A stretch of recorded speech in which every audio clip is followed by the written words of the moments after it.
Doctors ഇന്നലെ എനിക്കൊരു inauguration വന്നു, നാളെ ഒരു ഇനോഗ്രേഷൻ ഉള്ളതായിരുന്നു തൃശ്ശൂർ. പക്ഷേ ചെയ്യാൻ പറ്റില്ല, ഡോക്ടേഴ്സ് സമ്മതിക്കത്തില്ല. അതങ്ങനെയാണ്. കീമോതെറാപ്പി ചെയ്തുകൊണ്ടിരിക്കുമ്പം പ്രോഗ്രാം ഒന്നും അറ്റൻഡ് ചെയ്യാൻ പറ്റത്തില്ലെന്ന് എനിക്ക് ഇന്നലെയാണ് ഞാൻ അറിയുന്നത്. ഹലോ ഗൈസ്, എല്ലാവർക്കും പുതിയൊരു വീഡിയോയിലേക്ക് സ്വാഗതം. നമുക്കറിയാം, വീണ്ടും സോഷ്യൽ മീഡിയയിൽ ചർച്ചാ വിഷയം രേണു തന്നെയാണ്. രേണുവിൻ്റെ ക്യാൻസർ പിന്നെ അങ്ങനെയുള്ള കാര്യങ്ങളാണ് ഇപ്പോൾ സോഷ്യൽ മീഡിയയിൽ ചർച്ചാ വിഷയം. അപ്പോൾ നമുക്കറിയാം, തുടക്കം രേണുവിന് ക്യാൻസർ ആണ് എന്ന് എല്ലാവരും അറിഞ്ഞപ്പോൾ എല്ലാവർക്കും രേണുവിനോട് സഹതാപവും അതുപോലെ തന്നെ രേണുവിനോട് എന്താ പറയുക, ഒരു വല്ലാത്തൊരു നമുക്കൊരു സങ്കടമൊക്കെ തോന്നിയിട്ടുണ്ടായിരുന്നു. ഒരുപാട് സപ്പോർട്ട് രേണുവിന് കിട്ടി. രേണുവിനെ വെറുത്തിരുന്ന ആൾക്കാർ പോലും രേണുവിനെ സപ്പോർട്ട് പറയുകയും, കാരണം ആ ഒരു രീതിയിലുള്ള ഒരു അസുഖം അവർക്ക് ആയതുകൊണ്ട് തന്നെ ഒരുപാട് സപ്പോർട്ടും അതുപോലെ ഒരുപാട് ആൾക്കാരുടെ പ്രാർത്ഥനയും എല്ലാം ഉണ്ടായിരുന്നു. പക്ഷെ പോകെ പോകെ രേണു ഇതൊരു എന്താ പറയുക, ഈ ഒരു അസുഖം പോലും വെച്ച് മാർക്കറ്റ് ചെയ്യുന്ന പോലെ നമുക്ക് പല പ്രാവശ്യം തോന്നി കേട്ടോ. കാരണം നമ്മളുമൊക്കെ ആഗ്രഹിക്കുന്നത് ഇതാർക്കും ഈ ഒരു അസുഖം വരരുതെന്ന് തന്നെയാണ് നമ്മളും ആഗ്രഹിക്കുന്നത്. നമ്മളുമൊക്കെ പ്രാർത്ഥിക്കുന്നുണ്ട് അവരുടെ അസുഖം മാറി അവർ തിരിച്ചു വരണമെന്ന്. കാരണം ആ ഒരു അസുഖം വന്നതിലുള്ള ബുദ്ധിമുട്ടുകൾ എന്താണെന്നുള്ളത് നമ്മൾ പലരുടെയും കണ്ടിട്ടുള്ളത് കൊണ്ട് തന്നെ ഇപ്പോൾ രേണുവിന് ഇങ്ങനൊരു അസുഖം വന്നപ്പോൾ അത് മാറി തിരിച്ചു വരട്ടെ എന്നാണ് നമ്മൾ പ്രാർത്ഥിച്ചതും ആഗ്രഹിച്ചതും ഒക്കെ. പക്ഷേ ഇപ്പോൾ രേണു എന്താ ചെയ്യുന്നതെന്ന് വെച്ചാൽ ഈ രോഗം എന്തൊക്കെയോ കാട്ടിക്കൂട്ടലുകൾ പോലെ കാണിച്ചു കൂട്ടുന്ന കണ്ടപ്പോൾ വല്ലാത്തൊരു സങ്കടമാണ് തോന്നിപ്പോയത്. രേണു മാത്രമേ എന്തോ വലിയൊരു ക്രെഡിറ്റായിട്ട് കണ്ടുകൊണ്ട് ഈ അസുഖം വെച്ച് ഇപ്പോൾ ഒരു റീച്ച് ഉണ്ടാക്കുന്ന പോലെയുള്ള ചില പ്രവർത്തികൾ. രേണുവിൻ്റെ യൂട്യൂബ് ചാനലിൽ രേണു വീഡിയോ ഇടാൻ തുടങ്ങിയപ്പോൾ ആൾക്കാർ ഫുള്ള് സപ്പോർട്ടായിരുന്നു, എല്ലാവരും സപ്പോർട്ടായിരുന്നു. പക്ഷേ ഇപ്പോൾ രേണുവിൻ്റെ ചാനലിലെ വീഡിയോസിന് താഴെ വരുന്ന കമൻറ്റുകൾ നോക്കണം കേട്ടോ.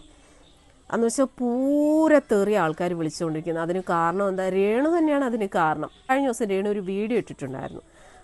അതായത് ഞാൻ ഇനോഗ്രേഷനൊക്കെ ചെയ്യാൻ പോകുന്നു എന്നൊക്കെ പറഞ്ഞിട്ട് ഒരു വീഡിയോ. ആ വീഡിയോയിൽ രേണു പറയുന്നത് എന്താണെന്ന് വെച്ച് കഴിഞ്ഞാൽ, ഇപ്പം എൻ്റെ രോഗപരിമിതി വെച്ചിട്ട് ഞാൻ ചെറിയ ചെറിയ ഇനോഗ്രേഷൻസും പരിപാടിയൊക്കെ ചെയ്യാൻ പോവുകയാണ്. അപ്പോൾ ഇനോഗ്രേഷൻസും കാര്യങ്ങളൊക്കെ ഉള്ളവർ ദയവേത് എൻ്റെ മാനേജറുമായിട്ട് കോൺടാക്റ്റ് ചെയ്യണം എന്നൊക്കെ പറഞ്ഞിട്ട് രേണു ഒരു വീഡിയോ ചെയ്തിട്ടുണ്ടായിരുന്നു. അപ്പോൾ നമ്മൾ ആഗ്രഹിക്കുന്ന വേണ്ട ചികിത്സകളും കാര്യങ്ങളൊക്കെ ചെയ്ത് അവർ എന്താ പറയുക, പൂർണ്ണ ആരോഗ്യവതിയായിട്ട് തിരിച്ചു വരണമെന്നാണ് ആഗ്രഹിക്കുന്നത്. കീമോയൊക്കെ ചെയ്ത് കഴിയുമ്പോൾ അതിൻ്റേതായിട്ടുള്ള ബുദ്ധിമുട്ടുകളുണ്ടാവും. അപ്പോൾ രേണു വന്നിട്ട് പറയുന്നു, എനിക്ക് ചെറിയ ചെറിയ ഇനോഗ്രേഷൻസും കാര്യങ്ങളൊക്കെ ചെയ്യാൻ താല്പര്യമുള്ളവർ എൻ്റെ മാനേജറെ കോൺടാക്ട് ചെയ്യണമെന്നൊക്കെ പറഞ്ഞു. അപ്പോൾ നമ്മളൊക്കെ അതിശയപ്പെട്ടു പോയി. അതിന് തൊട്ട് പിന്നാലെ രേണുവിൻ്റെ ഡോക്ടർ തന്നെ രേണുവിനെ വിളിച്ചിട്ട് അങ്ങനെയൊന്നും ചെയ്യാൻ പാടില്ല, അങ്ങനെയൊന്നും ഇനോഗ്രേഷനും കാര്യങ്ങളൊന്നും ഈ ഒരു അവസ്ഥയിൽ ചെയ്യാൻ പാടില്ല എന്ന് രേണുവിനോട് പറഞ്ഞു. ആ ഒരു കാര്യം രേണു തന്നെ ഇപ്പോൾ വന്ന് രേണുവിൻ്റെ ചാനലിലൂടെ പറയുന്നുണ്ട്. ഹലോ, നമസ്കാരം. രേണു ശ്രുതിയാണ്. ഞാനൊരു കാര്യം പറയാൻ വേണ്ടിയിട്ട് വന്നതാണ്, അത്യാവശ്യ കാര്യമാണ്. കഴിഞ്ഞ ദിവസം ഞാൻ പറഞ്ഞു, എനിക്ക് സത്യം പറഞ്ഞാൽ നിങ്ങൾക്ക് അറിയാലോ, ഞാനൊരു 2 മന്ത് ബാക്കിലോട്ട് ഒരു നിമിഷം പോലും വീട്ടിലിരുന്നിട്ടില്ല. ഓട്ടം തന്നെ ഓട്ടം, ഇനോഗ്രേഷൻസ് ആയിട്ടും ഷൂട്ടായിട്ടും ആൽബം ആയിട്ടും തിരക്കായിട്ടും ഇങ്ങനെ ഓട്ടം തന്നെ ഓട്ടം. സത്യം പറഞ്ഞാൽ ഞാൻ ഇനോഗ്രേഷൻ ചെയ്ത പുറത്തായിട്ടും ദുബായിലും ബഹറിലും അതുപോലെ നാട്ടിലും ഒക്കെ ഇനോഗ്രേഷൻ ചെയ്ത എല്ലാ സ്ഥാപനങ്ങളും, ബ്യൂട്ടി പാർലറുകളും ജ്വല്ലറിയും അതുപോലെ എന്താ പറയുക ഷോപ്പുകളൊക്കെ നല്ല രീതിയിൽ നടക്കുന്നുണ്ടെന്ന് അറിഞ്ഞതിൽ ഒരുപാട് സന്തോഷം. റെസ്റ്റോറൻറ്റുകൾ ബഹറിലാണെങ്കിലും ദുബായിലുള്ള റെസ്റ്റോറൻറ്റുകളും അപ്പോൾ റാസി ജൈമയിലെ റെസ്റ്റോറൻറ്റും ഒക്കെ നന്നായിട്ട് നടക്കുന്നുണ്ടെന്ന് അറിഞ്ഞതിൽ ഒരുപാട് സന്തോഷം. എന്തായാലും വേറൊരു കാര്യം പറയാനാണ് വന്നത്. ഇപ്പം എൻ്റെ ചികിത്സ നിങ്ങൾക്കറിയാം, ഫസ്റ്റ് കീമോ കഴിഞ്ഞതേ ഉള്ളൂ, അടുത്ത കീമോ മറ്റന്നാളാണ്. സോ എല്ലാവരും പ്രാർത്ഥിക്കുക. അപ്പം ഞാൻ ഇതിന് മുന്നേ പറഞ്ഞത്, ഈ സമയത്ത് ട്രീറ്റ്മെൻറ്റിൻ്റെ സമയത്ത് ചെറിയ ചെറിയ പ്രോഗ്രാമുകൾ കിട്ടിയാൽ ഞാൻ ചെയ്യാൻ പറ്റും, നിങ്ങൾ കോൺടാക്ട് ചെയ്യും മാനേജറുടെ പറഞ്ഞാൽ. പക്ഷേ ഡോക്ടേഴ്സ് ഇന്നലെ എനിക്കൊരു ഇനോഗ്രേഷൻ വന്നു, നാളെ ഒരു ഇനോഗ്രേഷൻ ഉള്ളതായിരുന്നു തൃശ്ശൂർ. പക്ഷേ ചെയ്യാൻ പറ്റില്ല, ഡോക്ടേഴ്സ് സമ്മതിക്കത്തില്ല. അതങ്ങനെയാണ്. കീമോതെറാപ്പി ചെയ്തുകൊണ്ടിരിക്കുമ്പം പ്രോഗ്രാം ഒന്നും അറ്റൻഡ് ചെയ്യാൻ പറ്റത്തില്ലെന്ന് എനിക്ക് ഇന്നലെയാണ് ഞാൻ അറിയുന്നത് സത്യം പറഞ്ഞാൽ. സോ ഇതെല്ലാം കഴിഞ്ഞ് ഞാൻ റിക്കവറായിട്ട് വരുമ്പോൾ നിങ്ങൾ എനിക്കുള്ള പ്രോഗ്രാമും കാര്യങ്ങളൊക്കെ തരുമെന്ന് വിശ്വസിക്കുന്നു. സോ എനിക്ക് വേണ്ടി പ്രാർത്ഥിക്കുക. നല്ല മനസ്സുകളുടെ സ്നേഹം, സന്തോഷം. Thank you so much. കണ്ടല്ലോ, കഴിഞ്ഞ ദിവസം വന്നിട്ട് പറയുന്നു, ചെറിയ ചെറിയ ഇനാഗ്രേഷനോ കാര്യങ്ങളോ ഒക്കെ ഉണ്ടെങ്കിൽ കോൺടാക്ട് ചെയ്യണം, എൻ്റെ മാനേജറെ കോൺടാക്ട് ചെയ്യണമെന്ന് പറയുന്നു. ഇത് കണ്ട ഡോക്ടേഴ്സ് എന്ത് ചെയ്തു? രേണുവിനെ വിളിച്ചിട്ട് കാര്യം പറയുന്നു, ഇങ്ങനെയൊന്നും പോകാൻ പാടില്ല. കാരണം ഇതൊരു ചെറിയ ജലദോഷമോ പനിയൊന്നുമല്ല. ഈ ഒരു അസുഖത്തിൻ്റെ സീരിയസ്നെസ് ദയവ് ചെയ്ത് മനസ്സിലാക്കുക. കാരണം ഇത് പറയുന്നത് ആർക്ക് വേണ്ടിയിട്ടാണ്? അവർക്ക് വേണ്ടി തന്നെയാണ് അല്ലേ. ഈ ഒരു അവസ്ഥയിൽ ഇവർ എന്താ പറയുക, ഇതുപോലുള്ള പരിപാടിക്കൊക്കെ പോയി കഴിഞ്ഞാലുള്ള, അതും കീമോനെ പൊതുസ്ഥലങ്ങളിലൊക്കെ പോയി കഴിഞ്ഞാലുള്ള പ്രശ്നങ്ങൾ എന്തൊക്കെയായിരിക്കും. അപ്പോൾ ഡോക്ടേഴ്സ് വിളിച്ചിട്ട് പറയുകയാണ് അങ്ങനെയൊന്നും പോകാൻ പാടില്ലെന്ന്. ഏതൊരു കാര്യം മനസ്സിലാക്കുക, നമുക്ക് ആദ്യം വേണ്ടത് നമ്മുടെ ആരോഗ്യമാണല്ലേ. നമ്മുടെ ആരോഗ്യം തിരിച്ചു പിടിച്ചിട്ടല്ലേ നമുക്ക് പിന്നീടുള്ള കാര്യങ്ങൾ. ഇപ്പോൾ രേണുവിന് ചെയ്യാൻ പറ്റുന്ന കാര്യം എന്താണെന്ന് വെച്ച് കഴിഞ്ഞാൽ, യൂട്യൂബ് ചാനലിലൂടെ വീഡിയോസ് ഇടാം, ഫേസ്ബുക്കിലും ഇടാം. അതിൽ നിന്നൊക്കെ വരുമാനം കിട്ടും. യൂട്യൂബിലും ഫേസ്ബുക്കിലും ഒക്കെ വീഡിയോസും കാര്യങ്ങളൊക്കെ ഇട്ട് കഴിഞ്ഞാൽ അത്യാവശ്യമുള്ള വരുമാനം കിട്ടും. പിന്നെ എന്തായാലും രേണുവിനെ സഹായിക്കാനായിട്ട് ആൾക്കാരുണ്ട്. അതുപോലെ പണം കൊടുത്തിട്ടാണെങ്കിലും ഒക്കെ സഹായിക്കാൻ ഒരുപാട് ആൾക്കാരുണ്ട്. അങ്ങനെയൊക്കെ കിട്ടുമല്ലോ. പിന്നെ ഇപ്പം ഇത്ര നിർബന്ധം എന്താണ്? ഇനാഗ്രേഷന് പോകണം, അല്ലെ ചെറിയ ചെറിയ ഷൂട്ടിങ്ങിന് പോകണം എന്ന് എന്താണ് ഇത്ര നിർബന്ധം? എന്താണ്? ആദ്യം നമുക്ക് നമ്മുടെ ജീവൻ നിലനിർത്തിയിട്ടല്ലേ പിന്നീടുള്ള കാര്യങ്ങൾ. എനിക്ക് തോന്നുന്നു രേണുവിനൊരു ഭയം ഉണ്ടെന്ന് തോന്നുന്നു. രേണു ഈ ചികിത്സയും കാര്യങ്ങളൊക്കെ കഴിഞ്ഞ് തിരിച്ചു വരുമ്പോൾ രേണുവിൻ്റെ ആ പഴയ റീച്ച് പോകുമോ എന്നുള്ളൊരു ഭയം ഉള്ളത് കൊണ്ടാണെന്ന് തോന്നുന്നു ഈ ഒരു അവസ്ഥയിലും രേണു വീണ്ടും സോഷ്യൽ മീഡിയയിലേക്ക് പഴയതുപോലെ ഇറങ്ങാനൊരു വ്യഗ്രത കാണിക്കുന്നതായിട്ട് എനിക്ക് തോന്നുന്നു. രേണു ഈ വീഡിയോ ഇട്ട് കഴിഞ്ഞാൽ അതിൻ്റെ താഴെ വന്ന കമൻറ്റുകൾ, ആദ്യമൊക്കെ രേണുവിൻ്റെ യൂട്യൂബ് ചാനൽ എല്ലാവരും നല്ല സപ്പോർട്ടായിരുന്നു. പക്ഷെ പിന്നീട് ആൾക്കാർക്ക് മനസ്സിലായി രേണു ഈ രോഗം പോലും ഒരു കണ്ടന്റ് ആക്കുകയാണെന്നുള്ളത് മനസ്സിലാക്കിയത് കൊണ്ട് തന്നെ ഇപ്പോൾ യൂട്യൂബ് ചാനലിലെ വീഡിയോസിനൊക്കെ താഴെ ഭയങ്കര നെഗറ്റീവാണ്. നിങ്ങൾക്ക് സംശയമുള്ളവർക്ക് രേണുവിൻ്റെ യൂട്യൂബ് ചാനലിൽ പോയിട്ട് രേണു ഈ പറഞ്ഞിട്ടിരിക്കുന്ന വീഡിയോയുടെ താഴെ, ഷോർട്ട് വീഡിയോ ആണ്, അതിൻ്റെ താഴെ ഒന്ന് പോയി നോക്കിയാൽ അറിയാം. ഒറ്റ ഒരു പോസിറ്റീവ് കമൻറ്റ് പോലും ഇല്ല, ഫുള്ള് നെഗറ്റീവ്.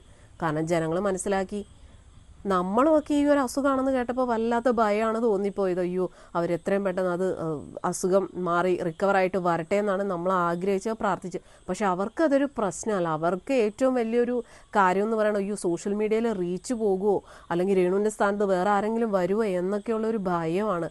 അതുകൊണ്ടാണല്ലോ കഴിഞ്ഞ ദിവസം വന്നിട്ട് പറഞ്ഞത് എന്നെ പഴയ പോലെ ഞാൻ ചെറിയ ഇനാഗ്രേഷനും ഷൂട്ടിങ്ങും ഒക്കെ ചെയ്യാൻ കുഴപ്പമില്ല, ഞാനതിൽ തയ്യാറാണ്, താല്പര്യമുള്ളവർ എൻ്റെ മാനേജറെ കോൺടാക്റ്റ് ചെയ്യണമെന്ന്. ഇതിനൊന്നും രേണുവിന് ഒരു പ്രശ്നവുമില്ല. കഴിഞ്ഞ ദിവസം കിച്ചുവിനെ വന്നിരുന്നിട്ട് വെല്ലുവിളിക്കുന്നു, കിച്ചുവിനെ ഭയങ്കരമായിട്ട് നെഗറ്റീവ് ആക്കുന്ന രീതി കുറേ കാര്യങ്ങൾ രേണു പറഞ്ഞിട്ടുണ്ടായിരുന്നു.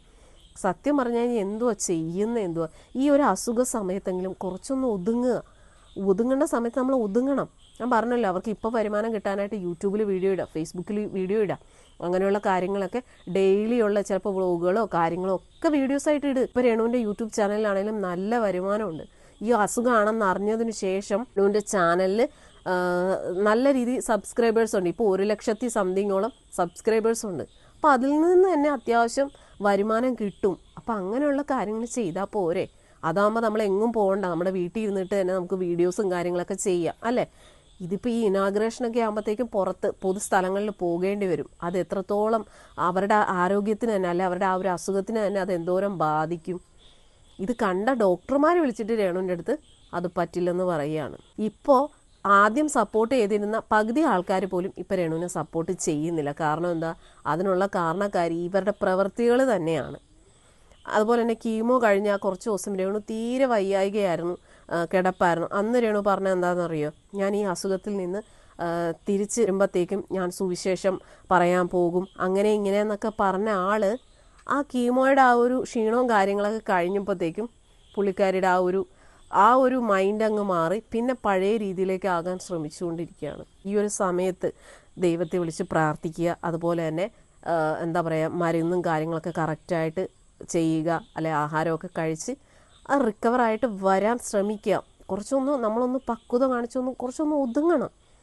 ഇതിപ്പോൾ എന്താ, ഈ ഒരു അസുഖമാണെങ്കിൽ പോലും സോഷ്യൽ മീഡിയയിൽ റീച്ച് പോകാൻ പാടില്ല. അതിന് വേണ്ടിയിട്ട് എന്തൊക്കെയോ കാട്ടിക്കൂട്ടുന്നു. അല്ലാതെ എന്താ ഇതിനൊക്കെ പറയേണ്ടത്? എന്താണ് എൻ്റെ ഒരു അഭിപ്രായമാണ് ഞാൻ പറഞ്ഞത്. ഇപ്പം ഇതിൻ്റെ താഴെയും കുറേ അധികം ആൾക്കാർ, രേണുവിൻ്റെ കുറേ അധികം ആൾക്കാർ വന്നിട്ട് കമൻ്റ് ഇടുന്നുണ്ട്, നിനക്കൊന്നും വേറെ പണിയില്ലേ, മറ്റതല്ലേ മറിച്ചതല്ലേ എന്ന്. നമ്മുടെ പണി ഇതൊക്കെ തന്നെയാണ്. ഇതുപോലുള്ള റിയാക്ഷൻ വീഡിയോസും കാര്യങ്ങളൊക്കെയാണ് നമ്മൾ ചെയ്യുന്നത്.